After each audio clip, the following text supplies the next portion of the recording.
नमस्कार दोस्तों, हमारे YouTube चैनल सरकारी ज्ञान की आज की इस वीडियो में हम जानेंगे कि मानव संपदा पोर्टल पर आकस्मिक अवकाश या कैजुअल लीव के लिए आवेदन कैसे करें। आइए इसे जानते हैं बिल्कुल आसान भाषा में, स्टेप बाय स्टेप। आपको गूगल पर मानव संपदा लिखकर सर्च करना है। EHRMS मानव संपदा पर क्लिक करना है। इस प्रकार की एक विंडो खुलेगी जिसमें ऊपर की ओर आपके दाईं तरफ सेलेक्ट स्टेट लिखा है, जिसमें आपको अपने स्टेट का चयन करना है, जो बिहार, गोवा, राजस्थान, पंजाब, मिजोरम, सिक्किम, इनमें से कोई भी हो सकता है।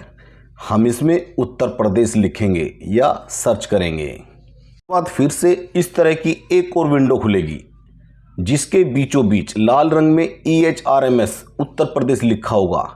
हमें उस पर क्लिक करना है। इसके बाद फिर इस तरह की एक और विंडो खुलेगी जिसमें ऊपर की ओर आपके दाईं तरफ EHRMS लॉगिन लिखा है। हमें उस पर क्लिक करना है।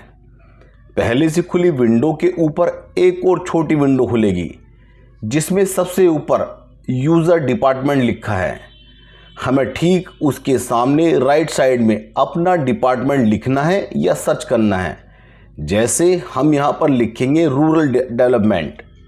पहले से खुली उस छोटी विंडो की दूसरी लाइन में आपको अपनी यूज़र आईडी यानी अपना मानव संपदा EHRMS कोड लिखना है और ठीक उसके नीचे आपको अपना पासवर्ड लिखना है। इसके बाद आपको उसी खुली छोटी विंडो में हरे रंग की पट्टी में दिखाए गए शब्दों या अंकों को नीचे दिखाई दे रही खाली पट्टी में लिखना है तथा उसके नीचे हरे रंग के बॉक्स में लिखे लॉगिन पर क्लिक करना है। इसके बाद फिर से एक और इस प्रकार की नई विंडो खुलेगी। आपको इस विंडो में ऊपर दिखाई दे रही गहरे हरे रंग की लंबी पट्टी में दूसरे नंबर पर लिखे लीव मॉड्यूल पर जाकर और उसके बाद माई लीव पर जाकर अप्लाई लीव पर क्लिक करना है। एक बार फिर से इस प्रकार की विंडो खुलेगी जिसमें सबसे ऊपर क्रमांक 1 पर रिपोर्टिंग ऑफिसर या प्रतिवेदक अधिकारी का नाम और उनका EHRMS कोड लिखा होगा। उस खुली विंडो के क्रमांक 2 पर लीव टाइप या अवकाश का प्रकार लिखा होगा, जिसमें से हमें इस वीडियो के टॉपिक अनुसार कैजुअल लीव पर क्लिक करना है। इसके बाद उसी विंडो के क्रमांक 3 पर फ्रॉम यानी कब से लिखा होगा, जिसके सामने हमें अपने अवकाश की तारीख लिखनी है। इसके बाद उसी खुली विंडो के क्रमांक 4 पर टू यानी कब तक लिखा होगा, जिसके सामने हमें अपने अवकाश की अंतिम तारीख लिखनी है। इसके बाद उसी खुली विंडो के क्रमांक 5 पर लीव डेज यानी अवकाश दिवस लिखा होगा, जिसके सामने आपके द्वारा लिए जा रहे अवकाश के दिन अपने आप ही दिखाई देने लगेंगे।